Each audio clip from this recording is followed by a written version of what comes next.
അപ്പം ഞാൻ ആദ്യമേ പറയാണ്, ഈ ഒരു വീഡിയോ കാണുമ്പോൾ ചിലർക്കെങ്കിലും ഒരു ചെറിയ വിഷമമൊക്കെ വരാനായിട്ടുള്ള ചാൻസ് ഉണ്ട്. വേറൊന്നും കൊണ്ടല്ല, കണ്ണൻ്റെ ഹെൽത്ത് ചെറിയ ഒരു ഇത്തിരി വീക്കായിട്ടിരിക്കുകയാണ് അവൻ. നിങ്ങൾക്കറിയാലോ, 2 പ്രാവശ്യം ഹോസ്പിറ്റലിൽ കിടന്നു, കഫക്കെട്ടും കാര്യങ്ങളൊക്കെ നല്ല രീതിയിൽ കൂടിയിട്ടുണ്ടായിരുന്നു അന്ന്.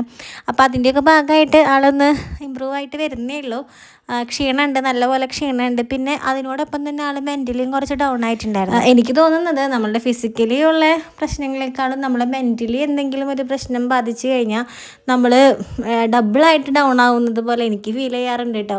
ചിലപ്പോൾ അസുഖങ്ങൾ വരുന്നതിനേക്കാളും എനിക്ക് എന്തെങ്കിലും മാനസിക വിഷമങ്ങൾ വരുമ്പോൾ എനിക്ക് അങ്ങനെ തോന്നാറുണ്ട്. അപ്പോൾ കണ്ണനും അങ്ങനെ ചെറിയൊരു വിഷമം കാര്യങ്ങളൊക്കെ ഉണ്ടായിട്ടുണ്ട്. അപ്പോൾ ഈ ഒരു മാറ്റ് എന്ന് പറയുന്നതേ നമ്മൾ മുകളിൽ ഇട്ടിട്ടുണ്ടായിരുന്നില്ലേ, അതിനെടുത്തുകൊണ്ട് വന്നിവിടെ താഴെ ഇട്ട് നോക്കിയിട്ടാ ഇവിടെ എങ്ങനെയാണ് ഭംഗിയുണ്ടോ എന്ന് അറിയണമല്ലോ. അങ്ങനെ ഇവിടെ കൊണ്ടുവന്നിട്ടപ്പോൾ വലിയ കുഴപ്പമൊന്നുമില്ല. കല്യാണിയുടെ കളിക്കുന്ന സ്ഥലമൊക്കെ പോയെന്നും പറഞ്ഞിട്ടാണ് ആ ഒരു വിഷമത്തോടു കൂടെയുള്ള മുഖമൊക്കെ പിടിച്ച് നിൽക്കുന്നത് കേട്ടോ. ഇപ്പോഴാണ് പിന്നെ രാവിലെ പണികൾ കഴിയാനൊക്കെ ആയിട്ട് കുറച്ച് വൈകുന്നൊക്കെ ഉണ്ട്. നൈറ്റിലൊക്കെ ഒരുപാട് ലേറ്റൊക്കെ ആയിട്ടാണ് കിടക്കുന്നത്. അപ്പോൾ രാവിലെ എണീക്കുമ്പോഴും അതുപോലെ ലേറ്റ് ആവാറുണ്ട്. അപ്പോൾ ഈ ഒരു ദിവസം ചേട്ടനും കൂടി ഉള്ളത് കൊണ്ട് തന്നെ എന്തെങ്കിലുമൊക്കെ എന്നെ ഹെൽപ്പ് ചെയ്തും തരുന്നുണ്ട് കേട്ടോ.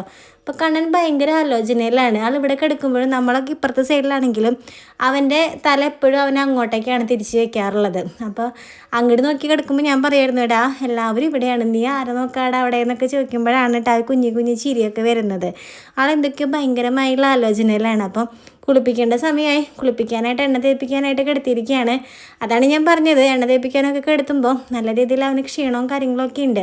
അപ്പോൾ നമ്മൾ ചെറിയ രീതിയിൽ തലയിലൊന്നും ഞാൻ അങ്ങനെ എണ്ണയൊന്നും ആക്കുന്നില്ല. മേലും കാലാണ് കേട്ടോ കൂടുതലും, നെഞ്ചിലേക്കൊന്നും അങ്ങനെ എണ്ണയിട്ട് കൊടുക്കുന്നില്ല. കാലുഭാഗമാണ് നല്ല പോലെ ഒന്ന് എണ്ണയൊക്കെ ഇട്ടിട്ട് ഒന്ന് മസാജ് ചെയ്യാനൊക്കെ ആയിട്ടിരുന്നു. അപ്പോൾ കല്യാണിക്കുട്ടിയും എന്നെ ഹെൽപ്പ് ചെയ്യാനൊക്കെ ആയിട്ട് വരുന്നുണ്ട്. അപ്പോൾ ഇത് കുറച്ച് ദിവസം മുന്നത്തെ വീഡിയോ ആണ് കേട്ടോ. അപ്പോൾ ഈ ഒരു സമയത്ത് നമുക്ക് വെള്ളത്തിന് ചെറിയൊരു ബുദ്ധിമുട്ടൊക്കെ ഉണ്ടായിരുന്നു. അപ്പോൾ പിന്നെ അലക്കലും കാര്യങ്ങളും കല്യാണിക്ക് ഭയങ്കര ഇഷ്ടമാണ് അലക്കലും അലക്കാനായിട്ട്. ആൾക്ക് അപ്പോൾ വെള്ളത്തിൽ കളിക്കാനായിട്ട് വരാമല്ലോ.